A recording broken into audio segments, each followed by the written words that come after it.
Hello and a very good morning. You're watching the Breakfast News on Rajya Sabha television with me, Frank Pereira. Let's begin with the latest headlines. Parliament's budget session is set to begin today. Government assures to take up all contentious issues at all-party meet. 6 ordinances likely to be taken up in this session. Death toll in the swine flu cases crosses 800 across the country. Over 13,000 positive cases reported. Jammu and Kashmir hospitals complain about lack of vaccines.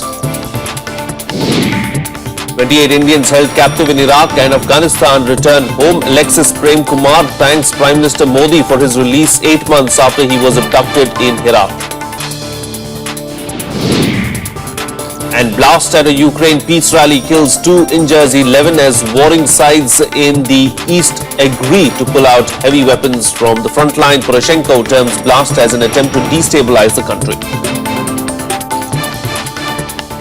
Well, the Parliament's budget session is starting today with an address by President Pranab Mukherjee. The session will be in 2 phases. The first one will conclude by the 20th of March, while the second one will be from the 20th of April to the 8th of May. The government will take up as many as 44 items of business. The rail budget will be presented on the 26th of February, the economic survey on the 27th and the union budget on the 28th of February. Here's more. Along with the rail budget, the economic survey and the union budget, the budget session could see at least 7 new bills. These will include the finance bill and the 6 ordinances that are waiting to be transferred into laws. Among these are the land acquisition bill, the insurance bill, the coal mines bill, and a bill on mineral mining. Also pending are 3 to 7 bills which were in various states of progress in the last session. The Lok Sabha will take up the Constitution Amendment Bill relating to the implementation of the Goods and Services Tax regime, the Lokpal and Lokayukt Act and related amendments, the Repealing and Amending Bill 2014. The Rajya Sabha will consider the Companies Amendment Bill 2014, Premises Eviction of Unauthorized Occupants Amendments Bill 2014, the Regional Rural Banks Amendments Bill 2014, Payments and Settlement Systems Amendment Bill 2014, Anti-Corruption Bill 2013 and the Constitution Schedule Caste Order 2014. On 16th of February, Parliamentary Affairs Minister Venkaiah Naidu held a meeting with various ministries to review the government's preparedness for the session. He also pushed the various ministries to be ready with the bills that will replace then ordinances. The BJP says it won't step back on this. Rajya Sabha में majority नहीं है, ये अलग विषय है, मगर इस पे सरकार एक कॉन्स्टिट्यूशनल वे से सोचेगी कि किस प्रकार से सभी पार्टियों को कॉन्फिडेंस में लेकर हम आगे बढ़ें। जहाँ तक सरकार के मंशा का सवाल है, वो बिल्कुल इंटेंशन क्लियर है कि हमें जो बिल्स देश को आगे बढ़ाते हैं, जो कानून देश को आगे बढ़ाते हैं, उन कानूनों को जरूर लाना है, क्योंकि सबका साथ और सबका विकास यही हमारा ध्येय है। The opposition has of course expressed its disappointment with the government on taking the ordinance route. The opposition feels it's an issue that could enforce unity within its ranks. Coming budget session, we will have to see. There are issues which can bring parties in opposition to come together. Almost all parties in opposition, they are opposed to the ordinances. The Congress has already expressed its opposition to the ordinance on the Land Acquisition Act. The left parties and the Trinamool Congress are also up against it. Shyam Sundar's report for Rajya Sabha TV. Well, joining me for a chat this morning to talk about what's likely to happen during this budget session of Parliament, I have with me senior journalist Priyaranjan Das. Good morning, Priyaranjan. Thank you for joining me on the program. You know, the government has made efforts to try and reach out to the opposition. We saw Parliamentary Affairs Minister Venkaiah Naidu meeting Sonia Gandhi yesterday, and also, you know, the Prime Minister has also met a few other leaders, but to try and get some kind of a consensus as far as some of the issues are concerned. But how do you expect the budget session really to go on from here? This is the budget session and the most important session of the year, and this is for the new government. This will be a full budget for the full year, for the first time that it will be presenting. So in addition to that, there are very important economic legislation which have to be passed in this budget session, and many of these economic legislations are pending for years. For instance, the insurance bill. Now, there has been a select committee of Rajya Sabha which has gone into it and has made a report which should reflect, a consensus view of the House. And there are other important ordinances which in the intersession period that the government was compelled to bring about because winter session was a washout. And those ordinances, as we know, have a 42-day window when Parliament session begins, that they must be passed within 42 days, otherwise they would lapse. So the government has to work with that time frame. And in addition to very important business, starting with President's address to the joint sitting of Parliament, which is actually a policy statement that the government makes for the year as a whole to begin the year, because the budget session heralds the beginning of the year's legislative sessions. Now, that being starting with the President's address to the presentation of the railway budget, to the presentation of the economic survey, and then the general budget, the general discussion on the budget, the passing of the appropriation bill, and all this budget related work that is there. In addition to that, the ordinances, which are very crucial and important ordinances, which are there, and other economic legislations. So it is a packed agenda that Parliament has to legislate. What are the problem areas, do you think, as far as, the budget session is concerned? What are the problem areas that the government could face in this budget session? Well, as we can see that from the yesterday's consultations that the government has had with leaders of various political parties represented in Parliament, we see that the opposition has been critical of the government coming out with so many ordinances. The government, the opposition has termed it as Ordinance Raj, which is not a very desirable thing. But as I said, these ordinances had to be promulgated during the intercession period because of the urgency that was involved. Particularly some of these, such as the coal ordinance and the mining ordinance, enabling auctioning of coal blocks and auctioning of other non-coal minerals. Now these are very that ordinance, for instance, had to be brought out because the auctions had to begin, because as we know, in an important sector like coal and in other mines, we have had a standstill kind of a situation in the past, and that was hurting the economy because crucial input for power and other sectors, other core sectors of the economy, particularly coal, had been in short supply. As a result, the economic growth and activities have been badly hurt. Sure. So there have been, so these are important and urgent legislative measures which were required. So the government, the opposition, of course, would oppose.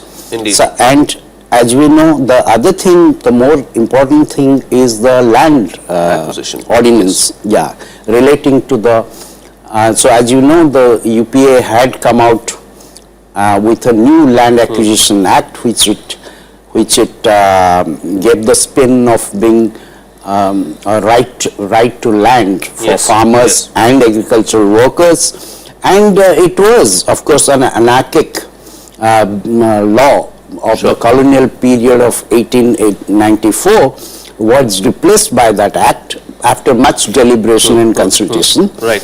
And now that an ordinance brings about significant changes in that act so quickly, naturally, various questions are being raised. Sure. All right, we'll have to leave it at that. Priyaranjan Das, thank you so much for joining us on the program and sharing your expertise on this particular subject. Well, moving on now, of course, the government has assured opposition parties that issues raised by them will be discussed during the budget session that starts on Monday. The ordinance on land acquisition bill remains a contentious issue between the two sides, with the government hopeful of getting a nod from Parliament on all 6 ordinances issued after the winter session. Here's more. The government convened an all-party meeting ahead of the budget session on Monday. Parliamentary Affairs Minister Venkaiah Naidu assured the opposition of a discussion on all issues raised by them. The Prime Minister appealed for smooth functioning of Parliament during the budget session. The Prime Minister said, country and people are keenly watching proceedings in both the houses. PM also noted that it is the collective responsibility of all the political parties to make effective use of Parliament to help the common man meet his aspirations. The opposition, however, was in no mood to let go of the issue of ordinance on land acquisition bill. The issues and the laws and ordinances which will help the people of our country will definitely support. But at the same time, the ordinances so promulgated and the bills which are not for the good of the people, particularly for the farmers and for the downtrodden people of our country. So we are not going to support any such ordinance or bill. वो ordinance तो सब गलत मानते ही हम, लेकिन ये तो हमारे देश का निवाला है, इस पर उन्होंने हाथ डाल दिया और उनको जिस तरह से बहुमत मिलने के बाद ये जिस तरह उनके खेतों को छीनना चाहता है, इसकी लड़ाई जो है उनने कल्पना भी नहीं की वैसी लड़ाई होगी. Hoping that most of the ordinances will get approval from Parliament, the government also tried to explain its stand on the contentious issue of ordinance on land acquisition. The minister concerned has held extensive consultations with various stakeholders including the states. On states cutting across political differences, many of them wanted changes to enable quick acquisition of land. Informed the honorable members, the government will address the issues raised by the opposition during the discussion on ordinances being converted into bills. The opposition also lined up several other issues to be raised during budget session, including atrocities against women, agrarian crisis, Vyapam scam, attacks on churches and Petroleum Ministry espionage case. Venkaiah Naidu also met Congress President Sonia Gandhi in an attempt to solicit support from the main opposition party. The government's outreach to the opposition has come at a time when protests over the ordinance on land acquisition bill are growing. And with differences between both sides increasing on several issues, the government seems set to face tough times during the budget session. Vishal Dahiya, Rajya Sabha TV, Delhi. Well, the upcoming union budget could see a special mention for people in the skill sector. With its focus on Make in India, hopes are high that along with skill development, the government will have more clarity on how it plans to link it to job creation. Here's more.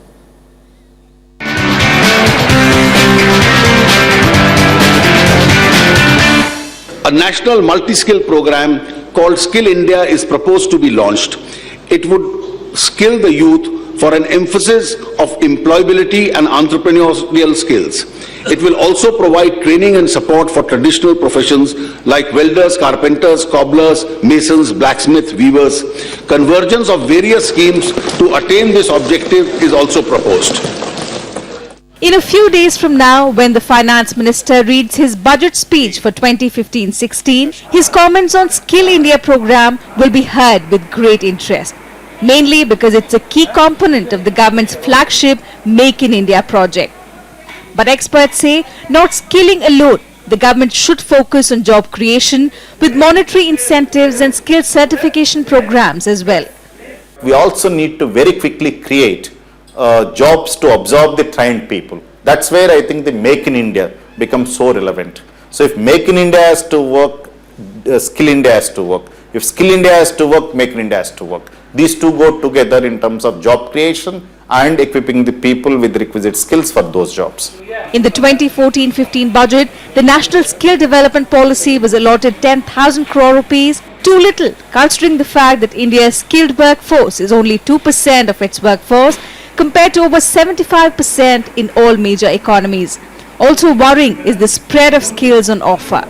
Professionals in the field say that not only basic computer courses, India needs people with the required abilities in other fields like construction and engineering as well. In 2008, where we had a skilling capacity of 3.1 million, this year the skilling capacity could go up to 1.05 crores. The other thing that you will see is that there's a very close interlinkages and a whole ecosystem is being created to provide industry-led standards through the sector skill councils. ये जिम्मेवारी मुझे मिलने के पश्चात मैंने इसमें अध्ययन का कार्य प्रारंभ किया है और ऐसा लक्ष्य है कि अगले 5 वर्षों में कम से कम 250 मिलियन नौजवानों को प्रशिक्षण दिया जाए. Instead of opening training centers directly, the government plans to partner with private firms to implement its program. The government plans to open 1,500 to 2,000 training institutes in next 2 years at a cost of rupees 1,500 to 2,000 crores, well within the budget allocation of Rural Livelihood Mission. National Policy on Skill Development 2009 had set a target for skilling 500 million persons by the year 2020. The Modi government wants to move much further ahead. And in order to do this, it plans to reduce the gap between educational institutions and the labour market. The budget is expected to indicate how it plans to achieve this. Anshu J. Singh, Rajya Sabha TV. Well, it's time for a short break now, but coming up on the program, Nitish Kumar takes oath for a 4th time as the Bihar Chief Minister. That and much more coming up on the other side. Stay tuned, we'll be right back.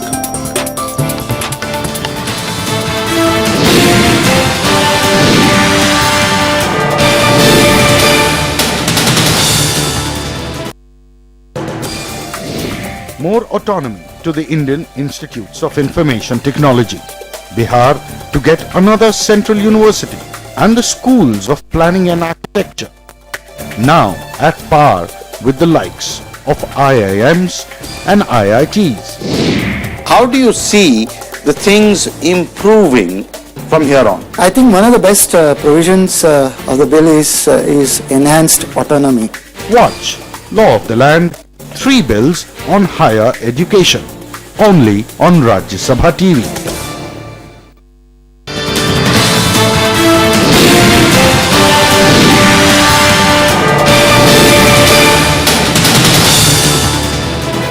Welcome back, you're watching Rajya Sabha television. Well, swine flu has claimed 40 more lives in the country, taking the death toll beyond 800. Rajasthan and Maharashtra saw 7 casualties each, while 3 died in Uttarakhand and 1 each in Jammu and Kashmir, West Bengal and Chandigarh. The death toll across the country now stands at 814. The total number of people affected by the disease also breached the 13,000 mark. While the centre assured that there is no shortage of Tamiflu to tackle the spreading virus, health officials in Jammu and Kashmir admitted that there was no swine flu vaccine available at any hospitals in the state. Well, at least 28 Indians returned home yesterday from the trouble-torn Iraq and Afghanistan.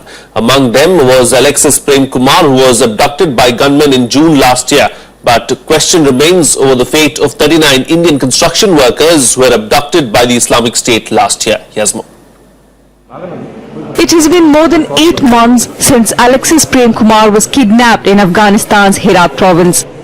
Massive efforts were taken to locate him amid growing pressure on the government to ensure safe passage for him to return home. On Sunday, Alexis finally made it back home. He thanked the government for all the efforts but chose to remain mum on his experience in captivity. Also the Indian government, especially the Prime Minister, he has taken a lot of efforts.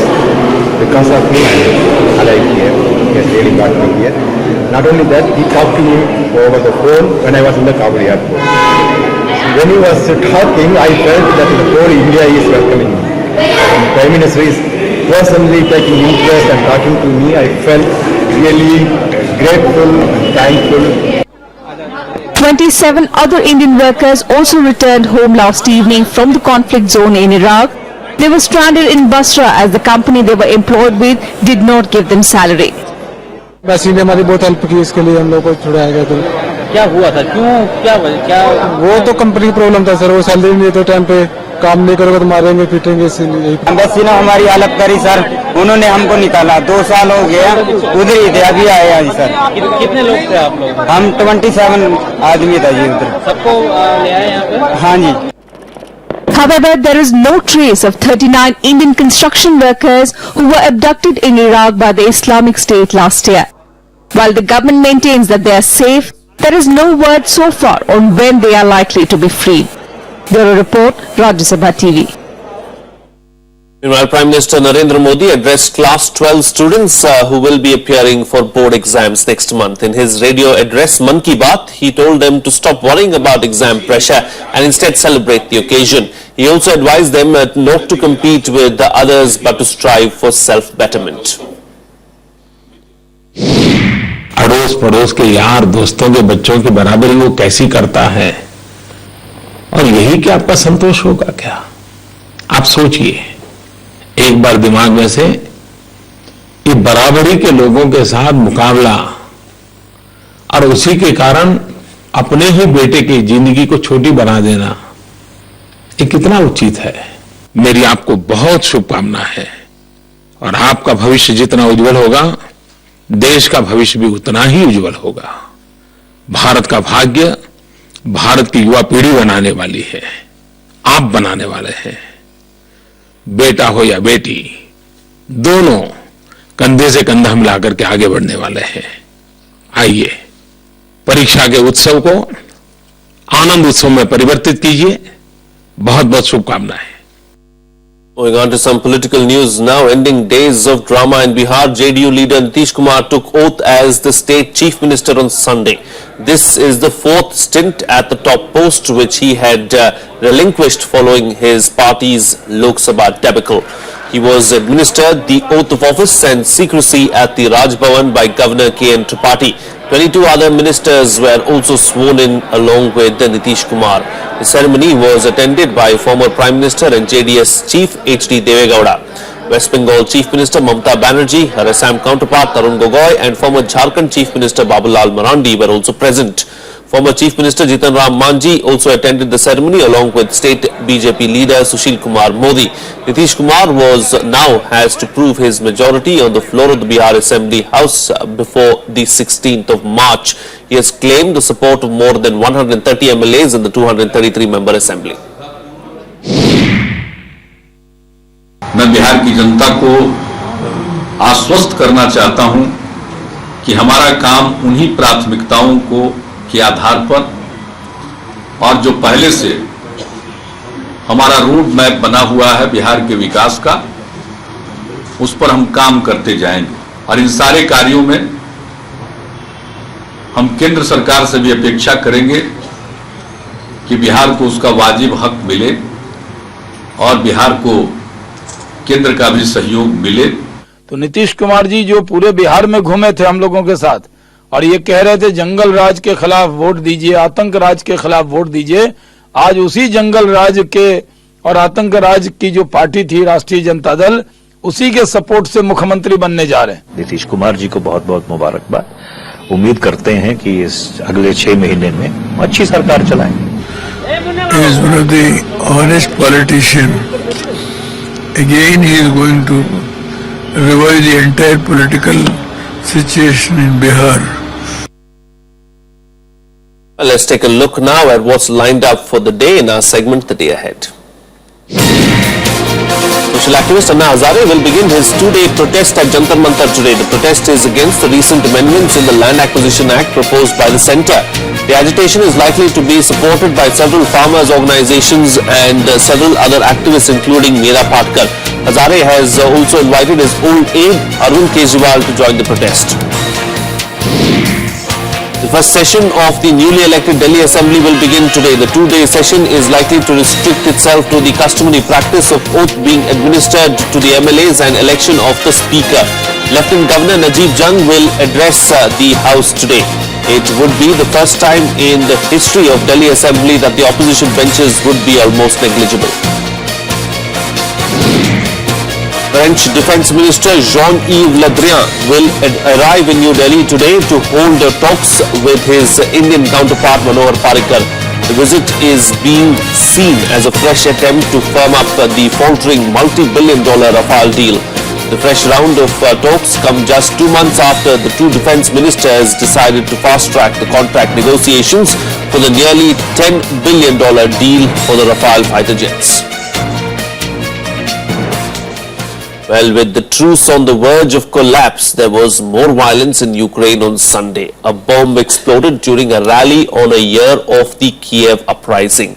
At least 2 people were killed and 11 others injured. President Petro Poroshenko termed the blast as an attempt to destabilize the country. The attack came despite a breakthrough as the warring sides in eastern Ukraine decided to pull out heavy weapons from the front line. Here's a report. At least 2 people were killed in an explosion at a pro-Ukrainian rally on Sunday.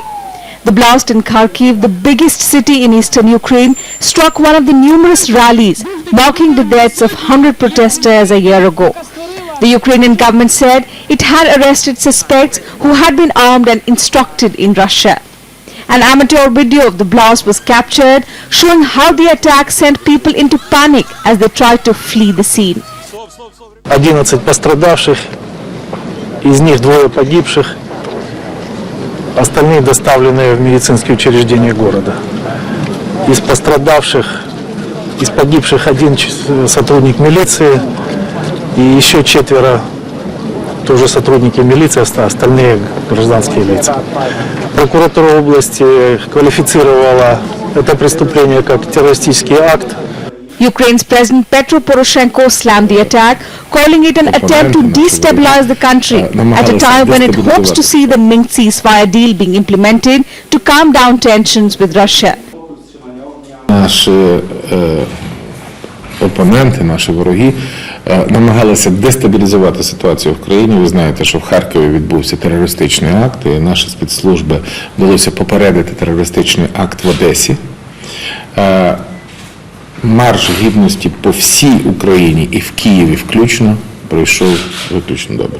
Meanwhile, the warring sides in eastern Ukraine agreeing to pull out heavy weapons from the front line. A Russian representative involved in implementing the truce said the separatists signed the orders to complete the withdrawal over the next 2 weeks. Significantly, this comes as Ukraine and the separatists exchanged 191 prisoners, which was a key point in the Minsk ceasefire deal. Bureau Report, Rajya TV. It's time now to take a look at some of the other international news from around the world in our global buzz.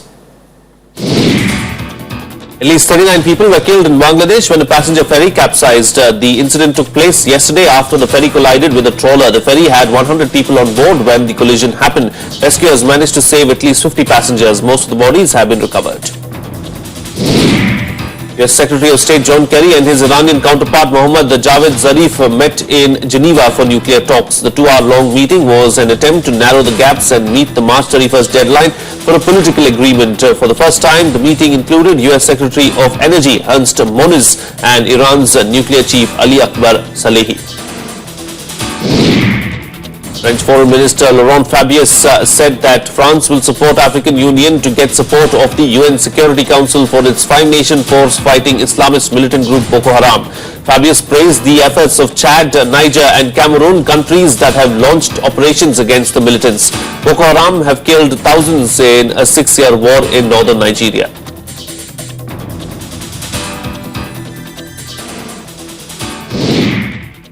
Moving on now, the 87th Academy Awards are underway at Los Angeles.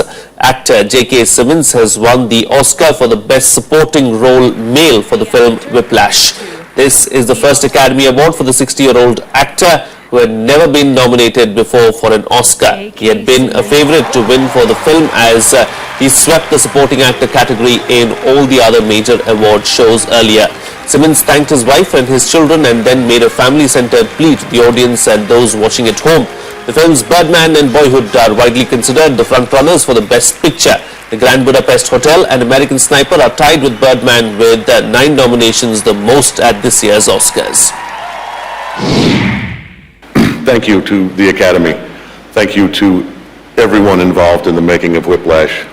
And I am grateful every day for the most remarkable person I know, my wife, the wonderful Michelle Schumacher. If you're lucky enough to have a parent or 2 alive on this planet, call them. Don't text, don't email, call them on the phone, tell them you love them, and thank them, and listen to them for as long as they want to talk to you. Thank you. Thank you, Mom and Dad. Well, that's it on this edition of the Breakfast News. Have a nice day.